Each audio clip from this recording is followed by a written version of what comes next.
ರಾಜತಾಂತ್ರಿಕವಾಗಿರುವಂತಹ ಒಂದು ಟಕ್ಕರೆಯನ್ನು ಕೊಟ್ಟಿದ್ದಾರೆ ಅಂತಂದ್ರೆ ಸಿಂಧೂ ನದಿ ನೀರಿನ ಒಪ್ಪಂದ ಪಾಕ್ಗೆ ಭಾರಿ ಅನಿವಾರ್ಯವಾಗುತ್ತೆ. ಈ ನದಿಯ ಮೇಲೆ ನಿಂತಿದೆ ಪಾಕಿಸ್ತಾನದ ಕೃಷಿ ಕ್ಷೇತ್ರ. ಪಾಕಿಸ್ತಾನಕ್ಕೆ ಭಾರತ ಕೊಟ್ಟಿದೆ ಮಾಸ್ಟರ್ ಸ್ಟ್ರೋಕ್. ಯಾವುದೇ ಕಾರಣಕ್ಕೂ ಕೂಡ, ಯಾಕೆಂದ್ರೆ ಅದು ಬಹಳ ಮುಖ್ಯವಾಗಿ ಕೈಲಾಸ ಪರ್ವತ ಮಾನಸ ಸರೋವರದಿಂದ ಆರಂಭವಾಗಿ ಕೇವಲ 20% ಮಾತ್ರ ಭಾರತಕ್ಕೆ ದಕ್ಕುವುದು ಅದರ ನೀರು. ಅದು ಕೂಡ ಲಡಾಖ್ ಪ್ರದೇಶದಲ್ಲಿ, ಕಾರ್ಗಿಲ್ ಪ್ರದೇಶದಲ್ಲಿ ಹರಿತಾ ಎಲ್ಒಸಿ ಮುಖಾಂತರವಾಗಿ 2000 ಕಿಲೋಮೀಟರ್ಗಿಂತಲೂ ಹೆಚ್ಚು ಪಾಕಿಸ್ತಾನದಲ್ಲಿ ಹರಿಯುತ್ತೆ. ಅಂದ್ರೆ ಅರ್ಧ ಪಾಕಿಸ್ತಾನಕ್ಕೆ ನೀರುಣಿಸುವಂತದ್ದು ಸಿಂಧೂ ನದಿ. 5 ಉಪನದಿಗಳು ಅದಕ್ಕೆ. ಆನಂತರ ಕರಾಚಿ ಮೂಲಕ ಹಾದು ಅದು ಅರಬ್ಬಿ ಸಮುದ್ರವನ್ನು ಸೇರುತ್ತೆ.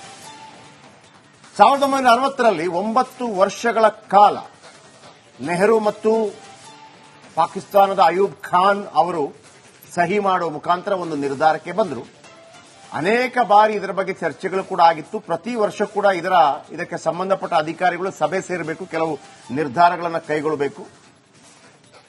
ಕೊರೋನಾ ಕಾರಣಕ್ಕಾಗಿ ಕಳೆದ 3-4 ವರ್ಷಗಳಿಂದ ಆಗಲಿಲ್ಲ. ಅದಕ್ಕೆ ಬೇಕಿರುವಂತಹ ಕೆಲವು ಬದಲಾವಣೆಗಳನ್ನು ಮಾಡಿಕೊಂಡು ಬಂದಿದ್ದಾರೆ. ಎಷ್ಟೇ ಯುದ್ಧಗಳಾದರೂ ಕೂಡ ಇಲ್ಲಿಯ ತನಕ ಭಾರತವಾಗಲಿ ಪಾಕಿಸ್ತಾನವಾಗಲಿ ಸಿಂಧೂ ನದಿ ವಿಚಾರಕ್ಕೆ ಸಂಬಂಧಪಟ್ಟಾಗೆ ಯಾವತ್ತೂ ಕೂಡ ಯುದ್ಧದ ಸಂದರ್ಭದಲ್ಲಿ ಅದನ್ನು ತಂದಿದ್ದಿಲ್ಲ. ಆದರೆ ಈ ಬಾರಿ ಕಟ್ಟುನಿಟ್ಟಿನ ನಿರ್ಧಾರಗಳನ್ನು ಕೈಗೊಳ್ಳುವಂತ ಸಾಧ್ಯತೆ ಇದೆ. 1960ರಲ್ಲಿ ನಡೆದಂತಹ ಈ ಒಪ್ಪಂದಕ್ಕೆ ವಿಶ್ವಸಂಸ್ಥೆ ಕೂಡ ಒಂದು ರೀತಿಯಲ್ಲಿ ಸಾಕ್ಷಿಯಾಗಿ ನಿಂತಿತ್ತು. ಹಾಗಾಗಿ ಅಂತಾರಾಷ್ಟ್ರೀಯ ಮಟ್ಟಕ್ಕೆ ಇದು ಹೋಗುವಂತ ಸಾಧ್ಯತೆ ಇದೆ. ಯಾಕಂದ್ರೆ ಅಂತಾರಾಷ್ಟ್ರೀಯ ನದಿ ನೀರು ವಿಚಾರಕ್ಕೆ ಸಂಬಂಧಪಟ್ಟ ಹಾಗೆ, ಹೇಗೆ ನಾವು ಈಗ ಕಾವೇರಿ ವಿಚಾರಕ್ಕೆ ಸಂಬಂಧಪಟ್ಟ ಹಾಗೆ ಕರ್ನಾಟಕ ಮತ್ತು ತಮಿಳುನಾಡು ವಿಚಾರಕ್ಕೆ ಯಾವುದಾದ್ರೂ ಒಂದು ಅಣೆಕಟ್ಟು ಕಟ್ಟಬೇಕು ಅಂತಂದ್ರೆ ಹೇಗೆ ಅದು ಕೇಂದ್ರ ಸರ್ಕಾರ ಅಥವಾ ಕಾವೇರಿ ಪ್ರಾಧಿಕಾರ ಇದರ ಬಳಿ ಹೋಗುತ್ತೋ, ಇದು ಕೂಡ ಅಂತಾರಾಷ್ಟ್ರೀಯ ಮಟ್ಟದಲ್ಲಿ ದೊಡ್ಡ ಚರ್ಚೆ ಆಗುವಂತ ಸಾಧ್ಯತೆ ಇದೆ. ಆದರೆ ಮಾಸ್ಟರ್ ಸ್ಟ್ರೋಕ್ ಮಾತ್ರ ಮಾಸ್ಟರ್ ಸ್ಟ್ರೋಕ್ ರಾಜತಾಂತ್ರಿಕವಾಗಿ. ಬನ್ನಿ ಇದರ ಬಗೆಗಿನ ಮಾಹಿತಿಗಳ ಬಗ್ಗೆ ಕೂಡ ಹೇಳ್ತಾ ಹೋಗ್ತೀವಿ. ನನ್ನ ಜೊತೆ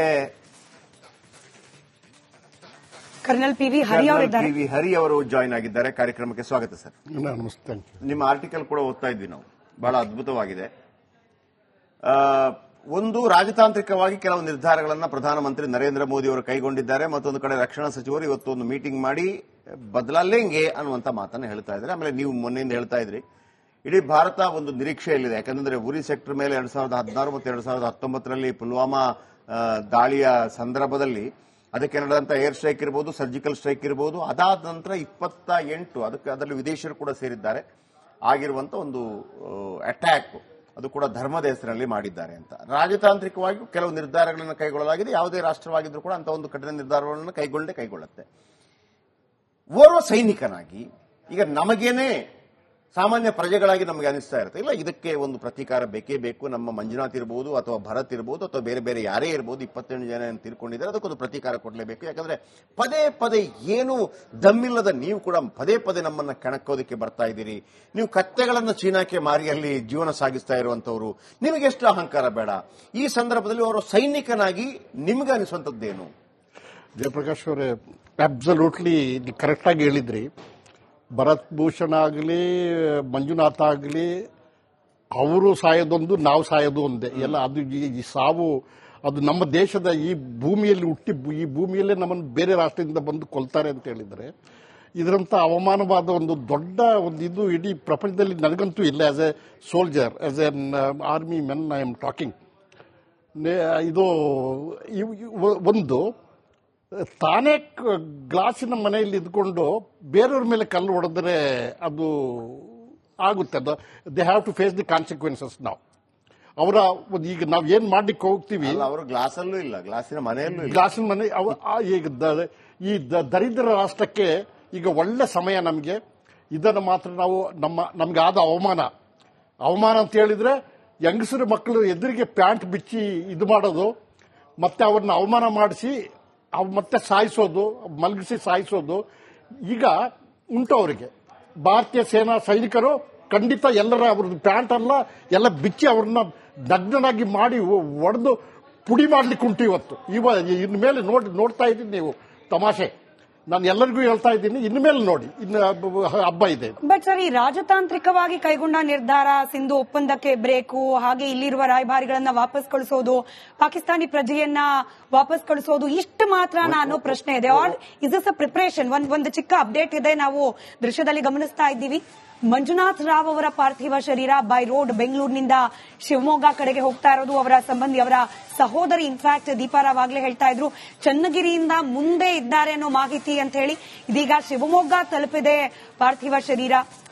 ಎಂತ ಕಷ್ಟಕರ ಪರಿಸ್ಥಿತಿ ನೋಡಿ. ಕಾಶ್ಮೀರದಿಂದ ಸಂಸಾರದ ಜೊತೆಗಿನ ಖುಷಿಯಾದ ಫೋಟೋಗಳನ್ನ ಕಳಿಸ್ತಾ ಇದ್ರು ಮಂಜುನಾಥ್ ರಾವ್ ಅವರು ವಾಟ್ಸ್ಆಪ್ನಲ್ಲಿ. ಇದೀಗ ಅವರ ಡೆಡ್ ಬಾಡಿ ಮನೆಗೆ ಬರ್ತಾ ಇದೆ. ಹೆಂಡತಿ ಹಾಗೆ ಮಗ PUC ಮುಗಿಸಿದ ಖುಷಿಯಲ್ಲಿ ಮಗನ ಜೊತೆಯಲ್ಲಿ, ಪತ್ನಿಯ ಜೊತೆಯಲ್ಲಿ ಟ್ರಿಪ್ಗೆ ಅಂತ ಹೋದ ಮಂಜುನಾಥ್ ರಾವ್ ಇವತ್ತು ತಮ್ಮದಲ್ಲದ ತಪ್ಪಿಗೆ ಹಿಂದೂ ಅನ್ನೋ ಕಾರಣಕ್ಕೆ ಶವವಾಗಿ ಹುಟ್ಟೂರಿಗೆ ವಾಪಸ್ ಬರ್ತಾ ಇದ್ದಾರೆ. PV ಹರಿ ಅವರು ಹೇಳ್ತಾ ಇದ್ದ ಹಾಗೆ, ಹೆಂಡತಿ ಮಕ್ಕಳ ಮುಂದೆ ಅವರ ಧರ್ಮವನ್ನ ಕೇಳಿ, ಅವರ ವಸ್ತ್ರಗಳನ್ನ ಕೆಳಗಿಳಿಸಿ, ನಿರಂತರವಾಗಿ ಗುಂಡಿನ ದಾಳಿಯನ್ನ ನಡೆಸಿ, ರಕ್ತದ ಮಡುವಿನಲ್ಲಿ ನರಳಿ ಸಾಯುವಂತೆ ಮಾಡಿದ್ದಾರೆ ಪಾಕಿಸ್ತಾನ ಪ್ರಾಯೋಜಿತ ಉಗ್ರರು. ಹಾಗಾಗಿ ಈ ಸಂದರ್ಭದಲ್ಲಿ ಅಂತಾರಾಷ್ಟ್ರೀಯ ಮಟ್ಟದಲ್ಲಿ, ರಾಷ್ಟ್ರೀಯ ಮಟ್ಟದಲ್ಲಿ ಏನೇನು ಇವತ್ತು 1960 ಇಂಡಸ್ ವಾಟರ್ ವ್ಯಾಲಿ ವಿಷಯ ಏನು ಟ್ರೀಟಿ ಏನಿತ್ತು ಅದನ್ನು ಮುರಿದುಕೊಳ್ಳುವಂತ ಪ್ರಯತ್ನ ಇರಬಹುದು, ವಾಘಾಬಾರ್ಡರ್ನ ಮುಚ್ಚುವಂತ ಕೆಲಸ ಇರಬಹುದು, ಈ ರೀತಿಯಂತ ಅಂತಾರಾಷ್ಟ್ರೀಯ ಮಟ್ಟದಲ್ಲೂ ಕೂಡ ಸಂದೇಶವನ್ನು ಕೊಟ್ಟಿದ್ದಾರೆ. ಹಾಗಾಗಿ ಸಂದರ್ಭದಲ್ಲಿ ಇಷ್ಟು ಮಾತ್ರ ಹೇಳ್ತೀನಿ, ಧರ್ಮ ಜಾತಿ ಎಲ್ಲದೂ ಕೂಡ ಮೀರಿ ಈ ರೀತಿಯಂತ ಭಾರತದ ಪ್ರಜೆಗಳ ಮೇಲೆ, ಪ್ರವಾಸಿಗರ ಮೇಲೆ ಈ ರೀತಿಯಂತ ಅಟ್ಯಾಕ್ಗಳು ಪದೇ ಪದೇ ಸಂದರ್ಭದಲ್ಲಿ ಅವತ್ತು ಚರ್ಚೆ ಮಾಡ್ತೀವಿ, ಮರಿತೀವಿ. ಇನ್ನಾದ್ರೂ ಕೂಡ ಒಟ್ಟಾಗಿ ಒಂದಾಗಿ ಭಾರತ ಹಿತದೃಷ್ಟಿಯಿಂದ ಚಿಂತನೆ ಮಾಡುವಂತ ಒಂದು ಚಿಂತನೆ ಆಗಬೇಕು. ಇಂಥ ಸಂದರ್ಭದಲ್ಲೂ ಕೂಡ ಕೆಲವು ವ್ಯಕ್ತಿಗಳು ರಾಜಕೀಯವಾದಂತಹ ಹೇಳಿಕೆಗಳನ್ನ, ಕೇಂದ್ರದ ಒಬ್ಬ ನಾಯಕರು ಮೋದಿಜಿಯವರ ಹಿಂದುತ್ವ ಪರವಾದಂತಹ ಒಂದು ನಿಲುವು ಈ ರೀತಿಯಂತ ಘಟನೆಗೆ ಕಾರಣ ಆಯಿತು ಅಂತ ಹೇಳಿ ಅರ್ಥ ಬರೋ ರೀತಿಯಲ್ಲಿ ಮಾತಾಡ್ತಾರೆ ಅಂದ್ರೆ, ಇಂಥ ಒಂದು ಕೆಟ್ಟ ವ್ಯಕ್ತಿಗಳನ್ನ, ಇದಕ್ಕಿಂತ ಕೆಟ್ಟ ವ್ಯಕ್ತಿಗಳು ನಮ್ಮ ದೇಶದಲ್ಲಿ ಇರ್ತಾರೆ ನಂಗೆ ಊಹಿಸಕ್ಕೂ ಕೂಡ ಸಾಧ್ಯ ಇಲ್ಲ. ಹಾಗೆ ಈ ಸಂದರ್ಭದಲ್ಲಿ ದಯಮಾಡಿ ತಮ್ಮ ಬಾಯಿಗೆ ಬೀಗ ಹಾಕೊಂಡು ದುಃಖ, ಯಾಕೆಂದ್ರೆ ಕುಟುಂಬನೂ ಕೂಡ ಫೇಸ್ ಮಾಡಿದ್ದಾರೆ. ಗೌರವಿತ ದಿವಂಗತ ಇಂದಿರಾ ಗಾಂಧಿಯವರು, ರಾಜೀವ್ ಗಾಂಧಿಯವರು ಈ ಟೆರರಿಸ್ಟ್ ಆಕ್ಟಿವಿಟೀಸ್ ಎಲ್ಲ ಬೇರೆ ಬೇರೆ ವಿಚಾರದಲ್ಲಿ ಬಲಿಯಾಗಿದ್ದಾರೆ. ಅಂತ ಕುಟುಂಬದ ಒಂದು ಪ್ರಜೆಯಾಗಿ ಈ ರೀತಿ ಅಂತ ಹೇಳಿಕೆ ಕೊಡ್ತಾರೆ ಅಂದ್ರೆ ನಿಜವಾಗ್ಲೂ ತಲೆ ತಗ್ಗಿಸುವಂತ ವಿಚಾರ ಅಂತ ಹೇಳಲಿಕ್ಕೆ ಇಚ್ಛೆ ಪಡ್ತೀನಿ.